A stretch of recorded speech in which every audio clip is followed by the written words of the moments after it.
क्या आपको पता है सिंगापुर में हर 6 में से एक व्यक्ति करोड़पति है। ये वैश्विक औसत से 6 गुना ज्यादा है। मैंने सोचा अभी लास्ट ईयर में सिंगापुर गया और सिंगापुर में मैंने इसकी रिसर्च करी। मैंने वहाँ के लोगों से पता किया कि आखिर ये लोग धन कैसे बनाते हैं। इसलिए मैं आज आपको इस 5 मिनट के वीडियो में पूरा बताने वाला हूँ कि सिंगापुर के व्यक्ति या सिंगापुर के लोग करोड़पति कैसे बनते हैं, उनकी कौन सी ऐसी स्ट्रेटजीज है जो उनको बाकी लोगों से अलग बनाती है और बाकी लोगों से बहुत ज्यादा करोड़पति बनाने में सक्षम रखती है। तो यहाँ आज के इस वीडियो में मैं आपको 7 ऐसे तरीके बताऊंगा जिनकी मदद से सिंगापुर वासी पैसे को संभालते हैं और दूसरों से ज्यादा अमीर बनते हैं। सिंगापुर दुनिया में सबसे ज्यादा करोड़पतियों की घनत्व वाला देश है। आपको पता है ये बात? यहाँ हर 1,42,000 लोगों पर 1 अरबपति भी है। पहले कुछ जरूरी आंकड़ों की बात कर लेते हैं। 16.7% सिंगापुर के एडल्ट करोड़पति है। ये अमेरिका के 8.8% से 2 गुना है।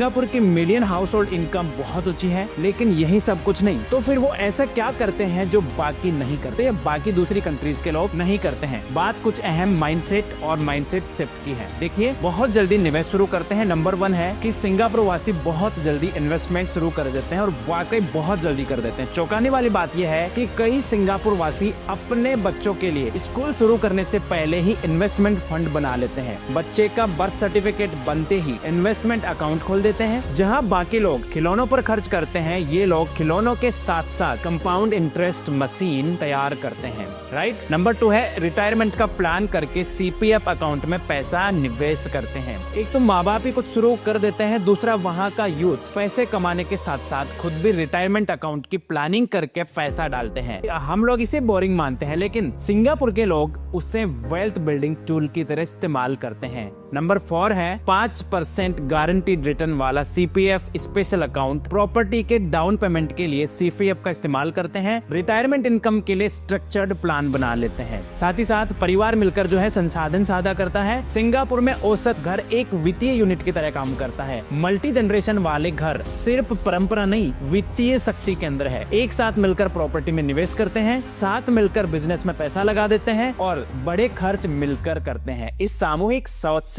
वेल्थ बहुत तेजी से बढ़ती है। और साथ ही साथ एक और पॉइंट है एसेट एनहांसमेंट माइंडसेट। सिंगापुर के लोग घर सिर्फ रहने के लिए नहीं लेते, वे उसे रणनीतिक रूप से अपग्रेड करते हैं। वहाँ प्रॉपर्टी की सीधी वेल्थ बिल्डिंग का विज्ञान है। सरकारी एचडीबी घर से शुरुआत, बाजार से सही समय पर प्राइवेट कोडों में अपग्रेड करते हैं, फिर रेंटल इनकम वाली प्रॉपर्टी खरीदते हैं। टैक्स एफिशिएंसी के उस्ताद सिंगापुर वासी टैक्स ब्रेक या सरकारी इंसेंटिव मिस नहीं करते। इन्वेस्टमेंट को ऐसे स्ट्रक्चर करते हैं कि टैक्स कम से कम लगे और सरकार की हर स्कीम का फायदा भी मिले। सिंगापुर में कैपिटल गेन टैक्स नहीं है और टैक्स टेरिटोरियल बेसिस पर है। वो अपनी इनकम स्ट्रक्चर बड़ी होशियारी से बनाते हैं। शिक्षा को निवेश मानते हैं। यहाँ एजुकेशन को सबसे ज्यादा रिटर्न देने वाला निवेश माना जाता है। जरूरत की स्किल्स सीखने पर जोर देते हैं, न कि सिर्फ डिग्री बल्कि इंटरनेशनल एजुकेशन में इन्वेस्ट करते हैं। इससे ग्लोबल नेटवर्क्स और जिंदगी भर के अवसर मिलते हैं। और साथ ही साथ लास्ट एंड फाइनल, ये रणनीतियां अनुशासन और सामुदायिक सहयोग से चलती है। सिंगापुर वासी जल्द ही अमीर बनने की स्कीम्स में नहीं फंसते। उनका फोकस फैमिली वेल्थ बिल्ड करने पर होता है, पीढ़ियों तक चलने वाली दौलत पर। और यही सबसे बड़ा सबक है कि सच्ची दौलत व्यक्तिगत नहीं होती, वो सामूहिक और पीढ़ीगत होती है। तो हम